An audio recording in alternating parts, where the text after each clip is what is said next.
The 2021 NFL Draft was unlike any before it. 8 quarterbacks were taken in the first 3 rounds, the most in NFL Draft history. 5 of them went in the top 15 picks, and the first 3 selections of the draft were all quarterbacks.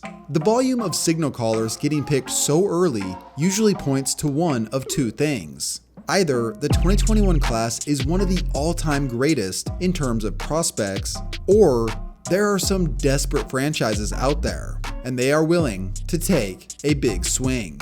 Now, here we are, 3 years later, and we've learned a ton about these guys. Even though we have seen some success at times, there has been a lot more struggle, as most of these first rounders are not on their original teams they were drafted by, and project as backups moving forward. Now, before we continue, this video is sponsored by Bespoke Post. Bespoke Post is a monthly membership club delivering a box of awesome, top-shelf goods from under-the-radar brands. It's free to join, and you can skip a month or cancel anytime. 90% of the products come from small brands, many of which are based right here in the USA. Every month, they introduce their members to cool new products based on a preference quiz they fill out. They offer a new membership program where you can get really great deals all year round, and it's totally free to join. Preview your member shipment before it's sent. You'll get a customized selection of products picked for you, and before it's shipped, you can preview what's inside. Decide if you'd like to 1. Keep it, 2. Swap out products, or 3. Skip the month entirely for no charge. This month, I received a few different boxes. One was the Downpour, which had the Portland rain jacket. They also sent Aura, which included 4 different unique smelling colognes. Midnight Sun was my favorite of them, and I'll definitely be using this in the future. Also, I have been using this bag known as the Weekender from Bespoke for years now. It's the perfect size for all my quick weekend trips. To get a free mystery gift with your first membership purchase, click the link in the description and enter KTO at checkout, or go to bespokepost.com/KTO. Shout out to Bespoke for sponsoring this video. Now let's get back to the 2021 quarterback class. With the number 1 pick, the Jacksonville Jaguars select Trevor Lawrence.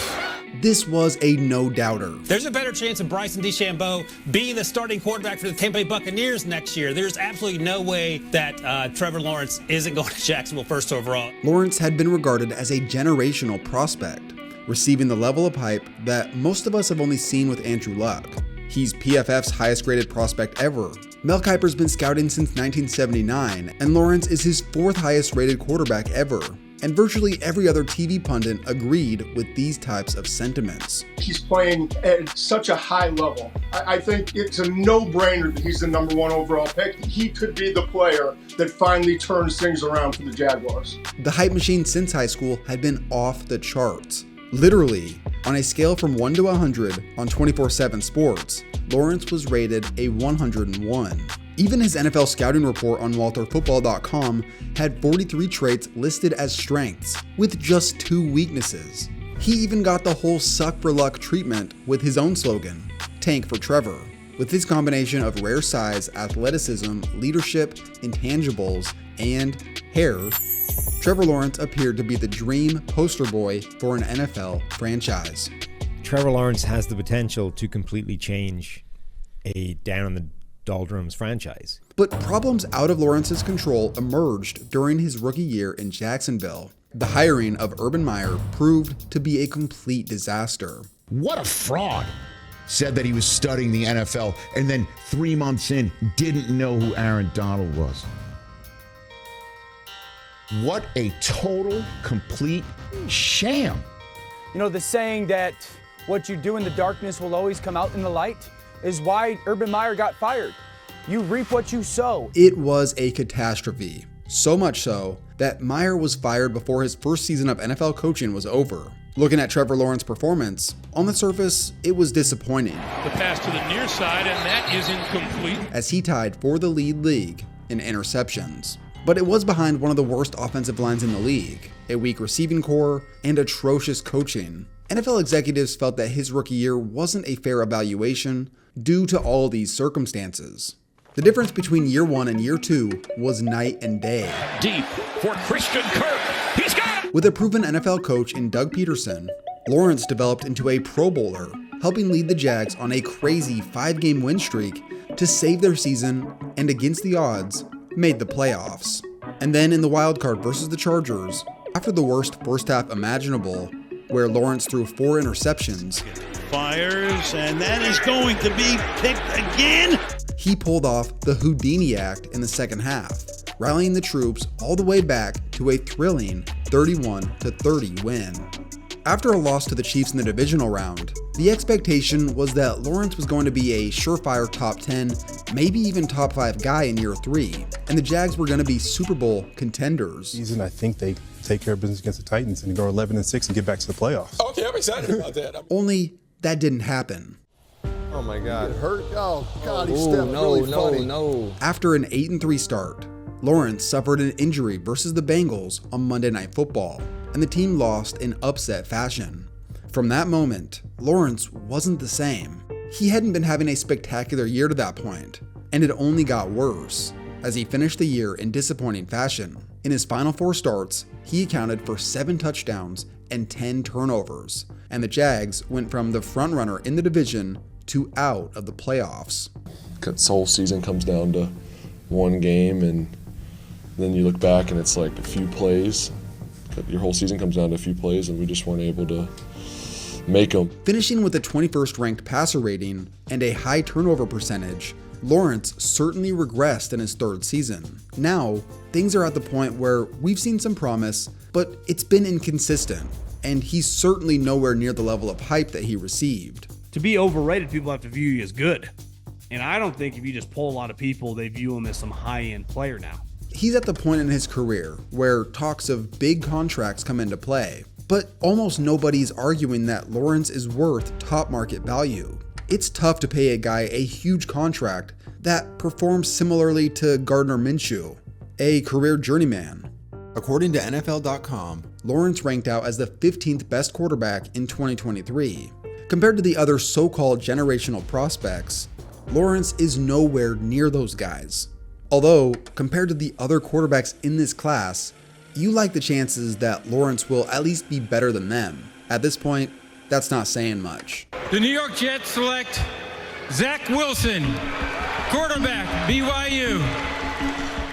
2020 was a life-changing year for BYU's Zach Wilson. He went from struggling starter to a superstar statistically. This caused his draft stock to shoot into the stratosphere. I think the best quarterback in this draft when it's all said and done is going to be Zach Wilson. He was a virtual no-name turned early first-round pick that even had some NFL scouts rating higher than Trevor Lawrence in their evaluations.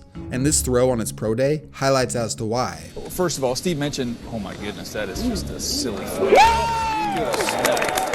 That's ridiculous. The truth was, Wilson projected as a true boom or bust because of his glaring inconsistencies. The most fun quarterback to watch in the 2021 draft class, without a doubt. But it is 1 year of production against bad teams. He benefited tremendously from playing mostly lower division schools who were significantly worse than BYU during 2020. This certainly inflated his stats and gave him the ability to get away with bad habits. Zach Wilson so far in his career has shown the ability to dominate garbage, struggle against even good teams like San Diego State. They do not exist in the AFC East. From early into the draft process, the Jets fell in love with Wilson's upside and made him their future franchise quarterback. Well, from the start, it was a struggle. Wilson joined guys like Deshaun Kaiser, Zach Mettenberger, and Blake Bortles by throwing an interception in each of his first 5 career starts. Wilson over the middle, and it's intercepted. Overall, his rookie year was rough, Intercepted, picked off by Adrian Phillips. as he finished with more interceptions than touchdowns, and the Jets under Wilson went 3-10. In all fairness, the team was atrocious. He had a bad O-line and one of the worst receiving units in the league. But on the flip side, he was the team's 4th best quarterback in terms of completion percentage and quarterback rating. Year 2 was even more of a nightmare. A meniscus tear in the preseason halted Wilson's progress and didn't allow him to return till week 4. After returning, Wilson's poor play by midseason led to his benching and demotion all the way to third stringer behind Mike White and Joe Flacco. The biggest thing with Zach is the young man needs a reset. There's some basic fundamental things that have gotten really out of whack for him. And this is just an opportunity for him to find a way to reconnect to all the different things that we fell in love with during the draft process. He did eventually return as the starter, but struggled badly and was benched for a second time. By this point, Wilson was widely recognized by the NFL world as a bust. 2 turbulent years that seemed to have reached a point of no return. And the Jets' opinion of Wilson was solidified when this happened. The New York Jets have agreed to terms on a trade for Aaron Rodgers. But after a shocking injury to Aaron Rodgers, just 4 plays into the 2023 regular season, and now Rodgers sits down. He's coming out of the game. Wilson was thrust back in under the circumstances and played out most of the season. It went just as poorly as the previous years.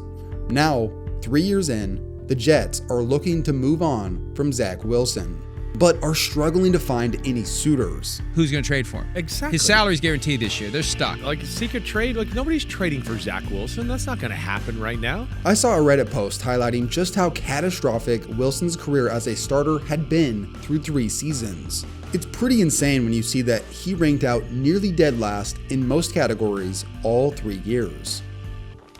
With the 3rd pick, the Niners surprised many, going with the FCS standout, Trey Lance, quarterback, North Dakota State. Lance physically looked the part, possessing traits that had many scouts excited. He had been absolutely dominant in video game fashion at NDSU. The only downside was that he played just 1 game in 2020 due to COVID. So most of his evaluation was from 2 seasons prior to the NFL draft. Lance was considered more of a longer-term project than any of the other first-round quarterbacks.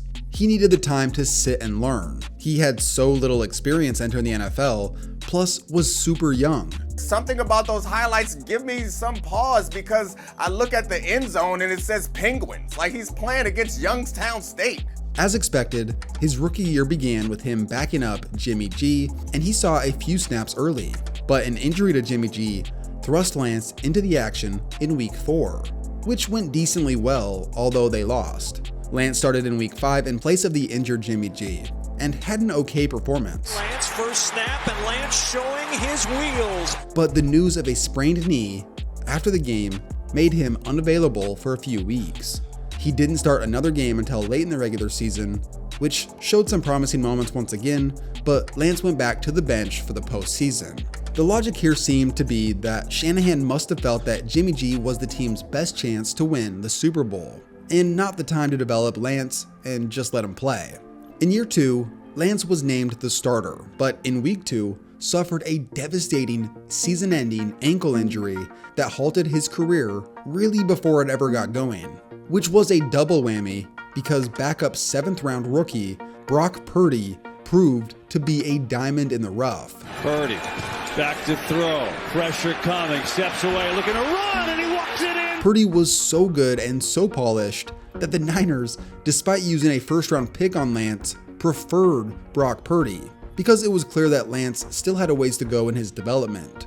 He got screwed by injuries, but clearly didn't do enough in practice to impress Shanahan. Otherwise, he would have started 2023. Going into Lance's 3rd season, it was clear the Niners were ready to move on when they brought in Sam Darnold to be a backup. This led to a trade to Dallas, where Lance served as the team's 3rd-string quarterback throughout 2023. Is he a bust? Well, to this point, it appears so. If he can't even get on the field, and no quarterback-hungry team is trading for him, that's not a great sign. Retrospectively, the Niners weren't a good fit at all. Shanahan likes a certain style quarterback that follows his system, and Lance was not it. So it feels like a baffling draft pick looking back. You stumbled ass backwards into Brock Purdy, maybe that'll save you, but your process is broken. If you drive your fancy car off a cliff and land next to a hidden treasure, doesn't mean it was a good idea. As the most athletic quarterback in the class, Justin Fields was seen as a more physically gifted Dak Prescott. He measured in at 6'3", 227, ran a 4.4 40, and showed off his arm talent during his pro day. Josh Allen provides a blueprint for how to evaluate Justin Fields. Josh Allen was one who I had questions on. but because of his gifts, he goes to Buffalo, they build around it. If someone takes that same approach with Justin Fields, I'll come back here in 2 years and we're going to talk about, oh my God, how do we underestimate Justin Fields? But there were certainly questions about his game.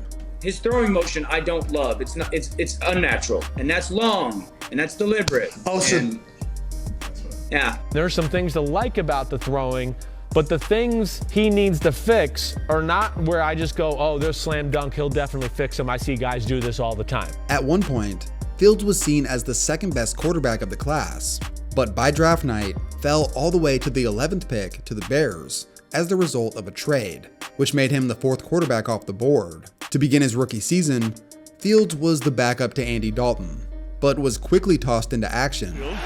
Now Williams goes in motion, and Fields' first play as a Bear is a complete pass. Throughout the season, Fields showcased what made him a special player at times, including a 100-yard rushing performance versus the Niners. But overall, it was a pretty disappointing year. That time Fields just sails it a mile high. Fields took a ton of sacks holding onto the ball too long, fumbled the ball 12 times, and ended the year with more turnovers than touchdowns. Also, he got banged up a lot. And to add insult to injury, the team's head coach was fired. Now, the following year, the Bears under Matt Eberflus were a disaster as a team once again, finishing 3-14 with the worst defense in the NFL. Despite this, Fields actually showed a ton of promise. Despite any real talent around him, he rushed for over 1,100 yards, which was the most of any quarterback in the NFL. Look at Fields fly! First down! While putting up better passing stats than his rookie season. Fields finished with the 16th best QBR in the league, right about average, and Bears Wire gave Fields a B+ grade for his second season as Chicago's quarterback. But year 3 was a step back. Despite the offense getting new weapons like DJ Moore, the problems in Fields' game continued to showcase. Another Fields turnover. The fumbles, holding onto the ball too long, leading to sacks, struggling in fourth quarters. Even when he played well, it wasn't consistent enough for Bears fans to feel good about it. Overall, in 3 seasons, if you were to just watch Justin Fields' highlights, you'd be convinced that he was a top 10 quarterback in the league. Downfield, he's got a man more! The problem is, the holes in his game, which have led to major inconsistencies, don't seem to be getting fixed. Even though it's only been 3 years, we often have a pretty good idea of what a quarterback is by this point. Because the Bears pulled off a big-time trade with Carolina the year prior, they took the rights to the number 1 pick in 2024. And with Caleb Williams on the horizon, the inevitable move was that Fields was going to be traded. And if you needed any proof of his value to NFL coaches, the Steelers traded for Fields with a 6th-round pick. They get a guy who many thought last year was on the verge of breaking out to be the backup, apparently, to the guy who was on track to have a bronze bust in Canton. I would have been happy if they got one of them. Never in my wildest dreams, Shannon, did I believe they'd get Russell Wilson and Justin Fields, and I think the Pittsburgh Steelers have had a better free agency thus far than anybody.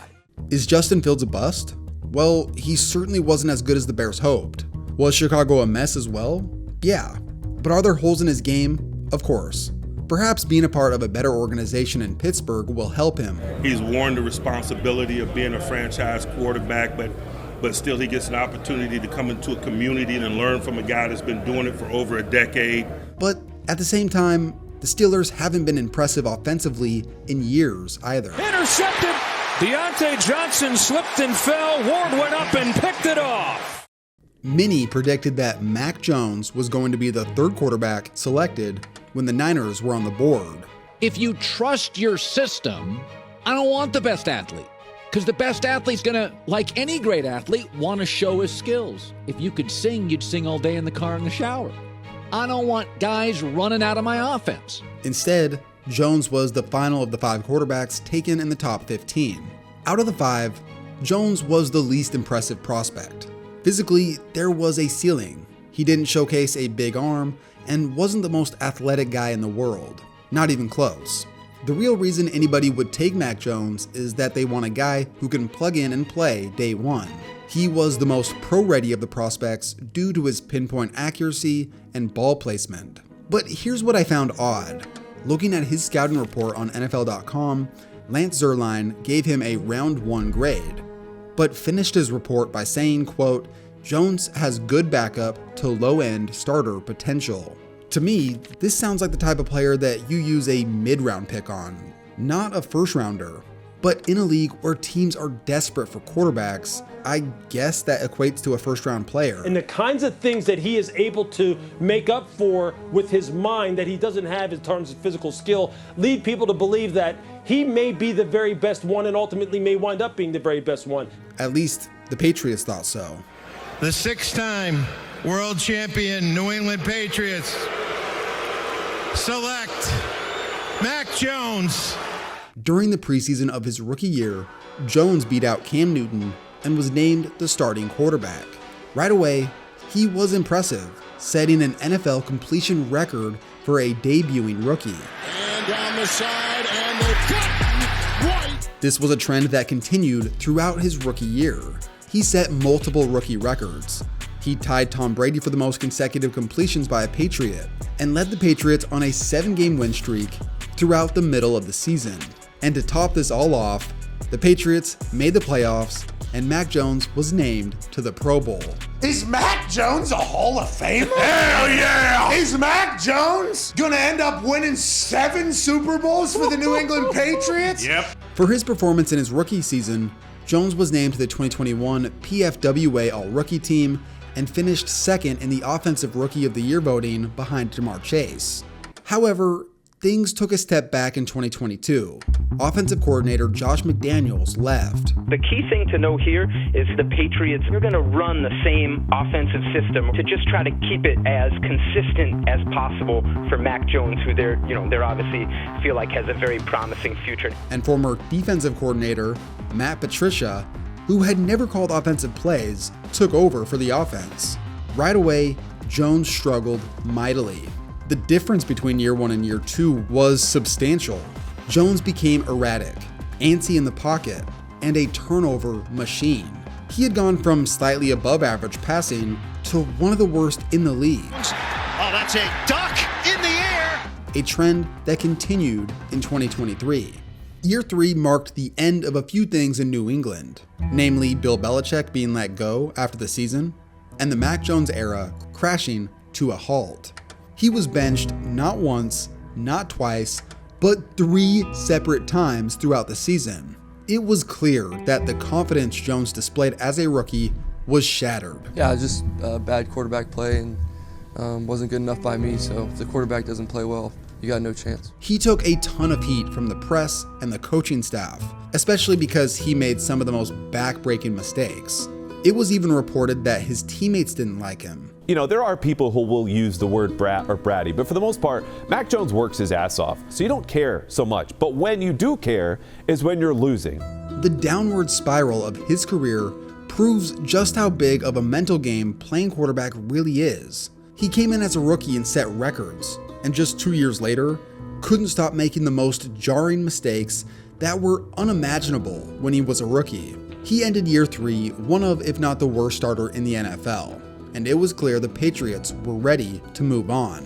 Not a surprise at all that Mac Jones' tenure in New England is ending. I think that was very clear back in December. After being traded for a 6th-round pick, Jones will serve as the backup to his former draft acquaintance, Trevor Lawrence, in Jacksonville. Obviously had a great opportunity in New England and can't thank them enough, but happy to be here. You know, as a kid from Jacksonville, it's definitely a dream come true.